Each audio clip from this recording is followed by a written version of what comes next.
ಮೈಸೂರಲ್ಲಿ ಕಾಂಗ್ರೆಸ್ ನಿನ್ನೆ ಶಕ್ತಿ ಪ್ರದರ್ಶನ ಮಾಡಿದೆ. ಸರ್ಕಾರದ 2 ವರ್ಷಗಳ ಸಾಧನಾ ಸಮಾವೇಶದಲ್ಲಿ ಕಾಂಗ್ರೆಸ್ನ ನಾಯಕರು ಪಾಲ್ಗೊಂಡಿದ್ದರು. ಸಮಾವೇಶದಲ್ಲಿ ಮಾತನಾಡಿದ ಸಿಎಂ, ಜೆಡಿಎಸ್, ಬಿಜೆಪಿಯವರು ಸುಳ್ಳು ಆರೋಪಗಳನ್ನು ಮಾಡಿ ಜನರನ್ನ ತಪ್ಪು ದಾರಿಗೆ ಎಳೆಯೋದನ್ನು ನಿಲ್ಲಿಸಬೇಕು ಅಂತ ಹೇಳಿದ್ರು.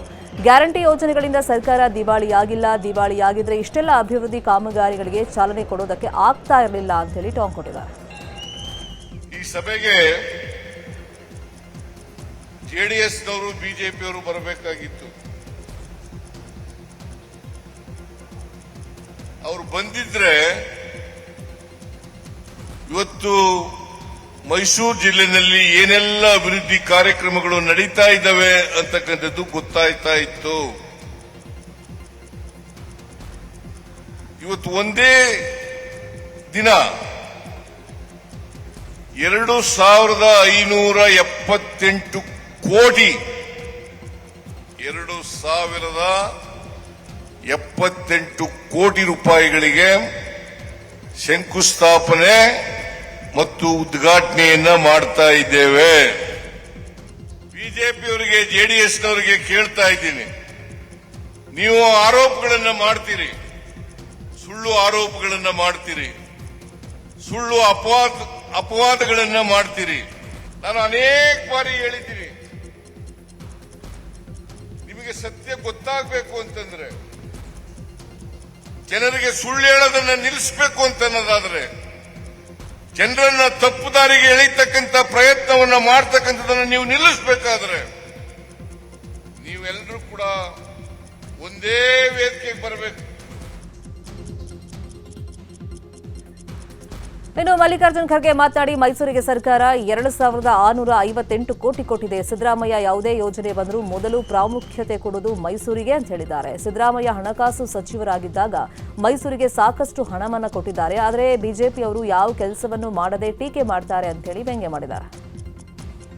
ಸುಮಾರು 74 ವಿವಿಧ ಇಲಾಖೆ, ಸುಮಾರು 2678 ಕೋಟಿ ರೂಪಾಯಿಗಳಷ್ಟು ವೆಚ್ಚ ಇವತ್ತು ಸರ್ಕಾರ ಮಾಡ್ತಾ ಇದೆ.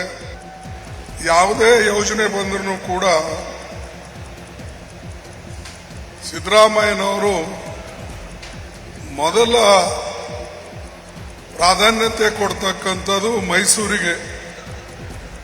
ಯಾಕೆ ಅಂದ್ರೆ ಅವ್ರ ಮೈಸೂರು ಮೇಲೆ ಬಹಳ ಪ್ರೀತಿ, ಮತ್ತು ನಾನು ಅಧಿಕಾರದಲ್ಲಿ ಇರೋವರೆಗೆ ಹೆಚ್ಚಿನ ಕೆಲಸ ಇನ್ನೂ ಮಾಡಬೇಕು ಅನ್ನತಕ್ಕಂಥ ಹುಮ್ಮಸ್ಸು ಅವರ ಹತ್ರ ಇದೆ.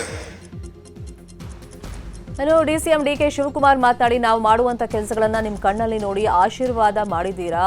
ನಾವು ನಿಮ್ಮ ಬಳಿ ಜೈಕಾರ ಹಾಕಿಸ್ಕೊಳ್ಳೋಕೆ ಬಂದಿಲ್ಲ, ನಿಮ್ಮ ಋಣ ತೀರ್ಸೋಕ್ ಬಂದಿದ್ದೀವಿ. ನಮ್ಮ ಗ್ಯಾರಂಟಿಗಳನ್ನ ಬಿಜೆಪಿ ಕಾಪಿ ಮಾಡಿದೆ ಅಂತ ಹೇಳಿ ಲೇವಡಿ ಮಾಡಿದ್ರು. ಚುನಾವಣೆಗೆ ಬಂದಾಗ ಒಂದು ಮಾತು ಹೇಳಿದ್ದೆ, ಕಮಲ ಕೆರೆಯಲ್ಲಿದ್ದರೆ ಚಂದ,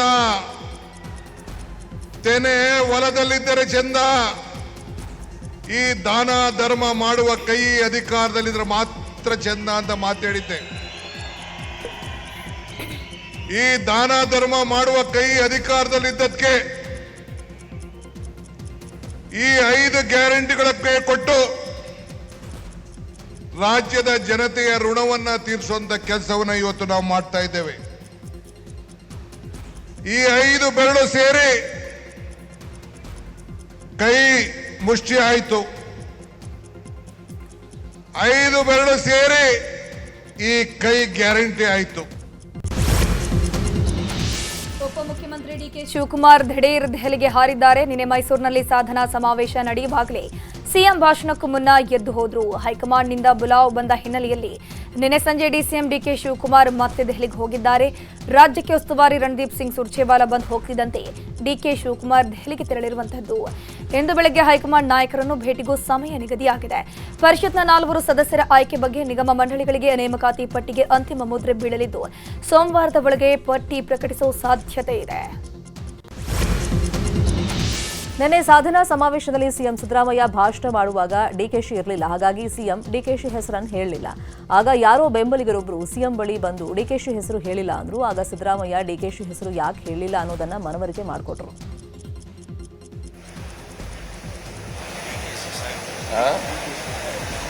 ಯಾರನ್ನ ಎಲ್ಲಿ ಇಲ್ವಲ್ರಿ, ಅವ್ರು ಒಟ್ಟೋಗಿದ್ದಾರೆ, ಕೂತ್ಕೊಳ್ಳಿ. ಏನೇ ಲಾಯರು ಡಿ.ಕೆ. ಶಿವಕುಮಾರ್ ಹೊಟ್ಟೋದ್ರು ಬೆಂಗಳೂರಿಗೆ. ಯಾವಾಗಲೂ ಇರೋರ ಹೆಸರು ಹೇಳಬೇಕು ಹೊರತು ಹೊರಟೋದವ್ರ ಹೆಸರು ಹೇಳಕ್ಕಾಗಲ್ಲ. ವೆಲ್ಕಮ್ ಮಾಡೋದು ಇರೋರಿಗೆ, ಇಲ್ಲಿ ಯಾರ್ಯಾರು ಇದ್ದಾರೆ ಅವ್ರಿಗೆ ಮಾತ್ರ ವೆಲ್ಕಮ್ ಮಾಡೋದು. ಮನೇಲಿ ಕೂತಿರೋರಿಗೆಲ್ಲ ವೆಲ್ಕಮ್ ಮಾಡಕ್ಕಾಗಲ್ಲ. ಗೊತ್ತಾಯ್ತಾ? ನೀವು ವಕೀಲರು ಸ್ವಲ್ಪ ಅರ್ಥ ಮಾಡ್ಕೋಬೇಕು ಇವೆಲ್ಲನೂ. ಮೈಸೂರು ಸಾಧನಾ ಸಮಾವೇಶದಿಂದ ಅರ್ಧಕ್ಕೆ ಎದ್ದು ಬೆಂಗಳೂರಿನ ಕಡೆಗೆ ಹೊರಟಿದ್ದ ವೇಳೆ ಡಿಕೆ ಶಿವಕುಮಾರ್ ಎಸ್ಕಾಟ್ ವಾಹನ ನಿಯಂತ್ರಣ ಸಿಗದೆ ಪಲ್ಟಿಯಾಗಿದೆ. ಗಾಯಗೊಂಡವರನ್ನ ಮೈಸೂರಿನ ಸುಯೋಗ ಆಸ್ಪತ್ರೆಗೆ ದಾಖಲಿಸಲಾಗಿದೆ. ರಾಮಕೃಷ್ಣ ನಗರದಲ್ಲಿರುವಂತಹ ಆಸ್ಪತ್ರೆಯಲ್ಲಿ ಇಬ್ಬರಿಗೂ ಚಿಕಿತ್ಸೆಯನ್ನು ಕೊಡಿಸಲಾಗುತ್ತಿದೆ. ಎಲ್ಲರೂ ಕೂಡ ಸಣ್ಣ ಪುಟ್ಟ ಗಾಯಗಳಿಂದ ಪಾರಾಗಿದ್ದಾರೆ. ಡಿಸಿಎಂ ಡಿಕೆ ಶಿವಕುಮಾರ್ ಗಾಯಾಳುಗಳನ್ನು ಆಸ್ಪತ್ರೆಗೆ ಕಳಿಸಿದ ಬಳಿಕ ದೆಹಲಿಗೆ ಹೋದರು. ರೌಡಿ ಶೀಟರ್ ಬಿಕ್ಲು ಶಿವ ಕೊಲೆ ಪ್ರಕರಣದಲ್ಲಿ ಬಿಜೆಪಿ ಶಾಸಕ ಬೈರತಿ ಬಸವರಾಜು ನಿನ್ನೆ ಪೊಲೀಸರ ವಿಚಾರಣೆಗೆ ಹಾಜರಾಗಿದ್ದರು. ಸತತ 3.5 ಗಂಟೆಗಳ ಕಾಲ ಭಾರತೀನಗರ ಠಾಣೆಯಲ್ಲಿ ಎಸಿಪಿ ಪ್ರಕಾಶ್ ರಾಠೋಡ್ ವಿಚಾರಣೆ ಎದುರಿಸಿ ಹೊರಬಂದ ಬೈರತಿ ಬಸವರಾಜು ಎಸಿಪಿ ಕೇಳಿದ ಎಲ್ಲ ಪ್ರಶ್ನೆಗಳಿಗೆ ಉತ್ತರ ಕೊಟ್ಟಿದ್ದೀನಿ. ಕೊಲೆಯಲ್ಲಿ ನನ್ನ ಯಾವುದೇ ಪಾತ್ರವಿಲ್ಲ. ತನಿಖೆಗೆ ಕರೆದಿದ್ರು, ಬಂದಿದ್ದೀನಿ. ಏನೆಲ್ಲ ಪ್ರಶ್ನೆ ಕೇಳಿದ್ರು ಅದಕ್ಕೆ ಉತ್ತರ ಕೊಟ್ಟಿದ್ದೀನಿ. ತಮ್ಮ ಪಾತ್ರ ಏನೂ ಇಲ್ಲ ಅಂತ ಎಸಿಪಿಗೆ ಹೇಳಿದ್ದೀನಿ. ಮತ್ತೆ ನೋಟಿಸ್ ಕೊಟ್ಟರೆ ವಿಚಾರಣೆಗೆ ಹಾಜರಾಗ್ತೀನಿ. ಮತ್ತೆ ಬುಧವಾರ ವಿಚಾರಣೆಗೆ ಬರೋದಕ್ಕೆ ಹೇಳಿದ್ದಾರೆ ಅಂತ ಮಾಹಿತಿ ಕೊಟ್ಟರು. ನನಗೆ ಯಾವ ಜಗದೀಶ್ ಪರಿಚಯ ಇಲ್ಲ, ಗೊತ್ತಿಲ್ಲ ಅಂತ ಬೈರತಿ ಬಸವರಾಜ್ ಹೇಳಿದ್ದಾರೆ. ಕರೆದಾಗ ಮತ್ತೆ ಬರ್ತೀವಿ, ಮತ್ತೆ ಕೂಡ ನಮ್ಮ ಸಹಕಾರನ ತನಿಖೆಗೆ ಕೊಡ್ತೀವಿ. ನಮ್ಮ ಮಾತ್ರ ಏನಿಲ್ಲ ಅಂತ ನಾನು ಹೇಳಿದ್ದೀನಿ, ತನಿಖಾಧಿಕಾರಿಗಳು ಹೇಳಿದ್ದೀನಿ, ಅವ್ರ ಮುಂದೆ ಹೇಳಿದ್ದೀನಿ. ಸೊ ಅದು ಇನ್ನೂ ನನಗೆ ಇನ್ನೂ ಒಂದು ಸರಿ ಬರಬೇಕು ಅಂತ ಹೇಳಿದ್ದಾರೆ. ಅದು ಅವತ್ತು ಕೂಡ 23ನೇ ತಾರೀಕು ಅಂತ ಬುಧವಾರ, ಅವತ್ತು ಕೂಡ ಬರ್ತೇನೆ. ಬಂದು ಅವತ್ತು ಈಗ ಕೇಳ್ತೀವಿ, ಅವತ್ತು ಕೂಡ ನನ್ನ ಅನಿಸಿಕೆಗಳನ್ನ ಹೇಳ್ಬೇಕಾಗ್ತದೆ. ಸೊ ಅದನ್ನ ಹೇಳ್ತೀನಿ. ಯಾವ ಜಗದೀಶ್ ಪರಿಚಯ ಇಲ್ಲ, ಏನಿಲ್ಲ. ಶಾಸಕ ಬೈರತಿ ಬಸವರಾಜ್ ವಿರುದ್ಧ ಎಫ್ಐಆರ್ ವಿಚಾರವಾಗಿ ಸರ್ಕಾರದ ವಿರುದ್ಧ ಶೋಭಾ ಕರಂದ್ಲಾಜೆ ತೀವ್ರ ವಾಗ್ದಾಳಿ ನಡೆಸಿದ್ರು. ಬೈರತಿ ಬಸವರಾಜ್ ಮೇಲೆ 2 ಎಫ್ಐಆರ್ ಹಾಕಲಾಗಿದೆ.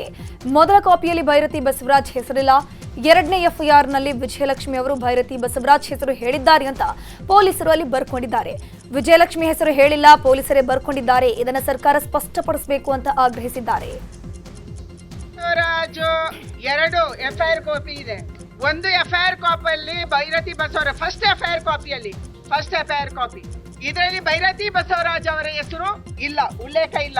2ನೇ ಎಫ್ಐಆರ್ ಕಾಪಿಯಲ್ಲಿ ವಿಜಯಲಕ್ಷ್ಮಿ ಅವರು ಅವರ ಹೆಸರು ಹೇಳಿದ್ದಾರೆ ಅಂತ ಪೊಲೀಸರು ಬರ್ಕೊಂಡಿದ್ದಾರೆ. ವಿಜಯಲಕ್ಷ್ಮಿ ಹೇಳಿಲ್ಲ. ಇವತ್ತು ನೀವೇ ಹೋಗಿ ವಿಜಯಲಕ್ಷ್ಮಿ ಅವರಿಗೆ ಮಾತಾಡಿದ್ರು ಕೂಡ ನಾನು ಬೈರತಿ ಬಸವರಾಜ್ ಅವರ ಹೆಸರು ಹೇಳಿಲ್ಲ, ಯಾಕೆಂದ್ರೆ ಬೈರತಿ ಬಸವರಾಜ ಆ ಸ್ಪಾಟ್ ಅಲ್ಲಿ ಇರ್ಲಿಲ್ಲ. ಇದನ್ನು ಅವರು ಸ್ಪಷ್ಟ ಮಾಡಿದ್ದಾರೆ. ಒಂದು ಸರ್ಕಾರದಲ್ಲಿ, ಒಂದು ಪೊಲೀಸ್ ಸ್ಟೇಷನ್ ಅಲ್ಲಿ 2ನೇ ಎಫ್ಐಆರ್ ಕಾಪಿ ಹೆಂಗ್ ಬರುತ್ತೆ? ಯಾಕೆ ಬರುತ್ತೆ? ಯಾವ ದುರುದ್ದೇಶದಿಂದ ಬರುತ್ತೆ? ಇದನ್ನು ಇವತ್ತು ಸರ್ಕಾರ ಸ್ಪಷ್ಟ ಮಾಡಬೇಕು, ಪೊಲೀಸರು ಸ್ಪಷ್ಟ ಮಾಡಬೇಕು. ಉದ್ದೇಶಪೂರ್ವಕವಾಗಿ ಬೈರತಿ ಬಸವರಾಜನ್ನ ಇದರಲ್ಲಿ ಸಿಲುಕಕ್ಕೆ 2 ಎಫ್ಐಆರ್ ಅನ್ನ ಹಾಕಿದ್ದಾರೆ. ಇದು